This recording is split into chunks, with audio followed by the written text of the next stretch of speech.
जय हिंद फ्रेंड्स। तो हम पढ़े थे धीर सिंह धाबा की शैक्षिक परिदृश्य को धीर सिंह धाबा की शैक्षिक परिदृश्य की इस बुक में आज हम कुछ पेज नंबर 62, 63 और 64 को पढ़ेंगे।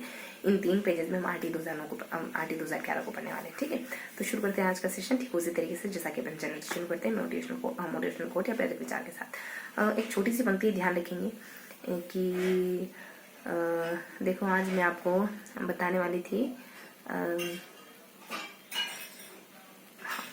कि words has a a lot of power. शब्दों में बहुत ताकत होती है ना। और ये बात 24 कैरेट सच्ची। जो आप बोलते हैं ठीक वैसा ही महसूस करते हैं। एक एक्सपेरिमेंट करेंगे क्या, मतलब इस बात को प्रूफ करने के लिए बस 5 मिनट अपने होठों को कुछ इस तरीके से, लाइक गुस्सा, लाइक अपसेट, इस तरीके से बना के रखिए और 5 मिनट अपने होठों को चाहकर, भले ही चाहकर, है ना, स्माइली फेस में बना के रखिए। क्या इम्पेक्ट होगा? ये मैसेज जाएगा आपके माइंड को कि आप खुश हैं अगर स्माइल चेहरे पे लाते हैं। तो अगर नहीं लाते तो ये मैसेज जाएगा कि आप खुश नहीं हैं शायद, है ना, और फिर वैसी बातें याद आने लगेगी। ठीक है, तो हमेशा खुश रहिए, जो भी करने खुशी से करिए, है ना, पूरे तन मन धन से करिए, हंसते मुस्कुराते हुए करिए। करना ही है तो हंसी को क्यों परे रखे ना। शुरू करते हैं आज का सेशन। आज बेसिकली हम आरटी 2009 को पढ़ेंगे, 2011 को पढ़ेंगे। आरटी 2011 में हम 3 पेज कवर करने वाले हैं। इन 3 पेजेस में बेसिकली हम इसके नियमों को पढ़ेंगे। यहाँ नियम है, वहाँ धाराएं थी और यहाँ नियम है ना, कि नियम नंबर 1 में क्या है, 2 में क्या है, 3 में क्या है, 4th में क्या है, 5th में क्या है, 6th और 7th में क्या है। इस तरीके से हम पढ़ेंगे, 1 बाय 1 नियम देखेंगे। पहले नियम में 3 भाग है, दूसरे नियम में लगभग 18 भाग है, तीसरे नियम में है कुछ 2 और 7 भाग है, तीसरे नियम में 7 भाग है, चौथे नियम में 3 भाग है, 5वें नियम में भी 3 भाग है, 3 से 4 इतना, मतलब 3 से 4 है। छठे नियम में आपको 2 भाग देखने को मिलेंगे। 7वें नियम में भी ज्यादा भाग है, 4, 1 मिडल में है, 2 अपसाइड है, 4 से 7 भाग है। ठीक है, तो इसमें ना भाग है और नियम है जो मैंने आपको बताया ना। इनमें धाराएं नहीं, इनमें नियम है। नियम 1, नियम 2, नियम 3, नियम 4 ऐसे। और मोटे तौर पर जो अपन कहें तो क्या कहेंगे उसमें, अध्याय भाग है ना। भाग 1, भाग 2, भाग 3, भाग 4 और भाग 5th 6th ऐसे भाग है। और भाग के अंदर नियम की बने, एक एक नियम को पढ़ेंगे ना अपन कि नियम नंबर 1 क्या कहता है, 2 क्या कहता है, 3rd क्या कहता है, इस तरीके से अपन जाने वाले। तो पहले नियम का नाम कोई परिचय वगैरह होगा और जिसमें ये बताया गया है कि इसका नाम ये है और ये तुरंत प्रभाव से लागू हो जाएगा और पूरे राजस्थान में लागू होगा। ये 3 इसके पोर्शन है, इसके इंटरनली पार्ट है ना। और उसके बाद नियम नंबर 2 आता है जिसमें बेसिकली बहुत सी परिभाषाएं गिवन है, तकरीबन 18 परिभाषाएं कि आप धारा किसको कहोगे, राज्य किसको कहोगे, राज्य सरकार किसको कहोगे, प्राथमिक स्कूल किसको कहोगे, एसएमसी किसको कहोगे, छात्र अनुसूची, छात्र एक अभिलेख बनता है ना, छात्र अभिलेख किसको कहोगे आप, और इसके अलावा छात्र अभिलेख किसको कहोगे ना। और भी बहुत सारी परिभाषाएं है ना। और आप जिला किसको कहोगे, अधिकारी किसको कहोगे, और कार्यकारिणी किसको कहोगे, और आंगनवाड़ी किसको कहोगे, है ना, और बालक किसको कहोगे, प्राधिकारी लोक शिक्षा अधिकारी किसको कहोगे, और निदेशक किसको कहोगे, सर्व शिक्षा निदेशक किसको कहोगे। ये सारी बातें की मैंने परिभाषा वही है जो अपन जानते हैं, बच्चा 6 से 14 वर्ष का। कुछ बातें हैं जो थोड़ी आगे पीछे, लेकिन इतना बड़ा ध्यान रखो भी फर्स्ट बार में कि ये सारी बातें की मैंने नियम नंबर 2 में। ठीक है, इतने पॉइंट है नियम नंबर 2 के। इसके अलावा अब नियम नंबर 3। नियम नंबर 3 में हम जानते हैं एसएमसी और एसडीएमसी के बारे में। एसएमसी इसमें ना कितने पॉइंट है, तकरीबन 7 पॉइंट है। पहला पॉइंट तो ये है कि एसएमसी कैसे क्या बनती है वगैरह वगैरह, एसएमसी के बारे में कुछ बेसिक सा पॉइंट है। और दूसरा पॉइंट एसएमसी के सदस्यों का है कि इसके प्रधानाध्यापक, अध्यापक, पार्षद, ये तीनों चारों इसके सदस्य होते हैं ऐसा करके। बस ये इतना ही है, ज्यादा नहीं इसमें। उसके बाद अगला है कि एसएमसी की बैठकें, एसएमसी किस किस से मिलकर बनी होती है ना।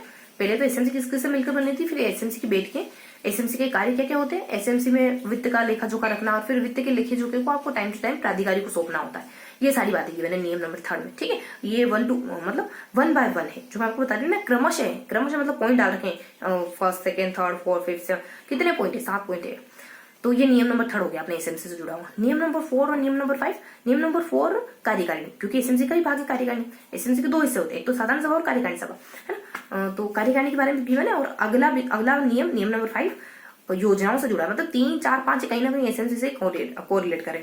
तो कार्यकारिणी में ये बताया कि मतलब इसके सदस्य वगैरह बेसिक जानकारी, सदस्य, अध्यक्ष, उपाध्यक्ष, सचिव कौन होते हैं, ये सब। पहला बिंदु तो यही है। और दूसरा बिंदु है कि इसके कार्य क्या होते हैं, इसकी बैठकें, है ना। हर माह में एक बार तो इसकी बैठक होती है। तो इसकी बैठकें वगैरह और फिर लास्ट में इसके कुछ काम वगैरह है ना, इसके कार्य वगैरह है। फिर ऐसे कोई बिंदु तीसरा, और थोड़ा डेश रखो तीसरे को। उसके बाद विकास योजना, 5वां नियम। तो विकास योजना में ये बताते हैं कि विकास योजना एसएमसी बनाती है। विकास योजना एसएमसी अपने विघटन से 3 महीने पूर्व बनाती है। उसके बाद विकास योजना में 3 वार्षिक उप योजनाएं शामिल होती है। उसके बाद विकास योजना में क्या क्या चीजें हैं जो हम शामिल करेंगे कि ये भी विकास के अंतर्गत है, ये भी विकास के अंतर्गत है। बच्चों का नामांकन करवाना, उनकी शिक्षा पूरी करवाना, ये सब विकास के अंतर्गत है।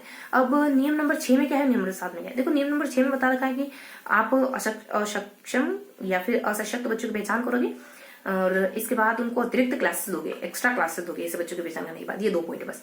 नियम नंबर 7 में थोड़े ज्यादा पॉइंट है। मिडल पॉइंट में आप ध्यान रखो 150, 20, 30 और 150, ये ध्यान रखो कि अगर 20 बच्चे से ज्यादा बच्चे हो गए और 150 जनसंख्या है तो वहां आपको 1 से 5 तक का विद्यालय खोलना पड़ेगा। अगर 2 स्कूल ऐसे जिसमें 30 बच्चे हैं 1 to 5 वाला, तो आपको वहां 6ठी से 8वीं तक का स्कूल खोलना पड़ेगा। इसके अलावा कुछ बातें ऊपर ध्यान रखोगे और इससे कुछ बातें नीचे ध्यान रखोगे। नियम नंबर 7 में कुछ बातें यूं है कि आपको है ना 1 किलोमीटर के दायरे में छोटे बच्चों का स्कूल बनाना ही होगा और 2 किलोमीटर के दायरे में 6 से 8 के बच्चों के लिए स्कूल होना ही चाहिए। दूसरा है कि स्कूल नहीं है तो कम से कम प्रमोट करो आप 1 to 5 के स्कूल को 6 से 8 में प्रमोट करो, कर सकती है मतलब सरकार। इसके अलावा इसके नीचे कुछ बातें हैं जैसे सशक्त बच्चे, जो असशक्त बच्चे ना, असक्षम बच्चे हैं, निशक्त बच्चे हैं, उनको भी आपको कंपलसरी एजुकेशन देनी होगी या आपकी जिम्मेवारी कि आप कैसे कंप्लीट करवाते हो उनकी एजुकेशन। इसके अलावा आप परिवहन, जहाँ स्कूल नहीं है ढाणी वगैरह, वहाँ परिवहन की सुविधा उपलब्ध कराओ, मुहैया करवाओ, स्कूल नहीं खोल पा रहे हो तो। और जहाँ सघन आबादी वहाँ 1 से ज्यादा स्कूल हो सकते हैं, है ना। तो बीच में बताया मैंने आपको, कुछ बातें ऊपर है कुछ नीचे। अगर आपसे पूछ लिया कि एक्यूरेट इसमें क्या गिवन है तो तब आपको बहुत ज्यादा स्पष्टता के लिए आपको बार बार पढ़ना होगा इनको, है ना। वैसे मैं एक माइंड मैप बता रही हूँ आपको कि बीच में आपको ऐसा नहीं है और ऊपर 2 बिंदु ही है और नीचे तो एक आइडिया तो लग रहा है ना कि तीसरा बिंदु हो गया ये हमारा 150, 20 और 30 वाला। ऊपर के 2 बिंदु मतलब फर्स्ट सेकंड है और फिर नीचे के, मतलब आइडिया तो हो जाता है ना। तो इस तरीके से हमने लगभग सारे नियमों को पढ़ लिया। ये नियम बताया मैंने आपको। ये नियम भी किसी न किसी भाग का हिस्सा है। जैसे नियम नंबर 2 भाग 2 का हिस्सा है जिसमें परिभाषा है, और नियम नंबर 3 भाग 3 का हिस्सा जिसमें एसएमसी के बारे में भी बने, है ना। फिर नियम नंबर 3 के तो बहुत वेरिएंट है, मैंने आपको बताया ना पूरा एसएमसी के बारे में जो बताया वो एक पॉइंट का गिवन है। तो बहुत सारे इसके पॉइंट्स बन गए, फिर इंटरनल पॉइंट बन गए, मतलब 3.1, 3.2, 3.4 ऐसे करके। नियम नंबर 4 में भी 4.1, 4.2, 4.3 ऐसे ही। नियम नंबर 5 में भी 5.1, 5.2 ऐसे ही है ना। 2 में भी है, 2 में तो बहुत सारी परिभाषा, 18 परिभाषाएं, तो 2.18 तक हो जाएंगे। 6 में 6.2 तक है, 7 में 6.7 तक होंगे। तो ये मैंने आपको है ना नियमों के बारे में बता दिया कि इतने नियम है और इन नियमों में ये बातें की गई, ठीक है। अब थोड़ा सा बेसिक इंट्रोडक्शन ये कि आता कब है तो 29 मार्च 2009 को आता है।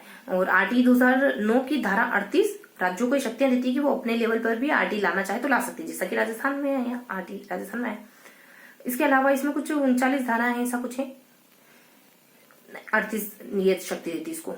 बाकी बस ये बेसिक बात है, ठीक है। तो हमको 5 बार दोहराना था, अभी तो हम एक ही बार दोहराए, अभी तो एक ही बार दोहराया ना, तो 2-4 बार पूरा तो नहीं, बस एक ब्रीफ, है ना। तो हमने क्या क्या क्या पढ़ा, फर्स्ट बार दोहरा लिया, सेकंड बार हम बस इतना देखेंगे हमने क्या पढ़ा। हमने बेसिकली सारे नियमों को पढ़ा, 1st, 2nd, 3rd, 4th, 5, 6, 7 यहाँ तक पढ़ा, है ना। फर्स्ट में कितने, सेकंड में कितने, 3 है, 8 है, और फिर 7 वगैरह है, और फिर 3-4 है, फिर 3-4 है, फिर 2 है, फिर एक्यूरेट 7-8 है। मैंने आपको एक आइडिया दिया। तो नियम 1st, 2nd, 3rd है ना। फर्स्ट हमारा फर्स्ट तो बेसिक बातें हैं, सेकंड में परिभाषा है, 3rd में एसएमसी है, 4th में कार्यकारिणी है, 5th में विकास योजना है, 7th में है दायित्व। तो 6 में मैंने कहा ना कि उन बच्चों की पहचान करना और फिर उनको अतिरिक्त क्लासेस देना, तो 6 का नाम में भी क्या हो सकता है, डेश रखो, ठीक है। तो एक बार दोहराएंगे कि पहले में सामान्य बातें हैं, दूसरे में परिभाषा है, तीसरे में एसएमसी है, चौथे में एक और होता है ना एसएमसी का भाग एक कार्यकारिणी है, और 5वें में मतलब योजना, विकास योजना। ये 3, 4, 5 है ना एसएमसी से जुड़ी हुई बातें सारी। और 6 में दायित्व, 7 में दायित्व, 6 थोड़ा सा मिस हो रहा है, ये जो कमजोर बच्चा था ना उनसे जुड़ा हुआ है, अब 6 का नाम थोड़ा सा मिस हो रहा है। एक बार फिर दोहराएंगे, 6 मिस हो रहा है ना। पहला सामान्य परिचय वगैरह हो जाता है, दूसरे में परिभाषा वगैरह आ जाती है, और तीसरे में एसएमसी, तीसरा, चौथा और 5वां बिंदु, हाँ, ये जो भाग है ये कहीं ना कहीं एसएमसी से कोरिलेट करते हैं। एसएमसी है कार्यकारिणी और फिर विकास योजना एसएमसी बनाती है। छठा थोड़ा सा मिस हो रहा है, सातवां अपने दायित्व सरकार के। तो ये हमने 5 बार रिवाइज कर लिया। मैंने आपको सिर्फ नाम बताया लास्ट में, तो है ना, फर्स्ट में मैं अच्छे से रिवाइज करता। तो ये हमारा आज का पूरा सेशन कंप्लीट हो गया। जाते जाते आपसे एक क्वेश्चन पूछूंगी जो मैंने बताया कि सरकार के दायित्व किस नियम में मेंशन है। ठीक है, फिर मिलेंगे इसी किसी अगले सेशन में। तब तक के लिए हंसते मुस्कुराते रहिए, दिल से पढ़ाई करते रहिए। जय हिंद।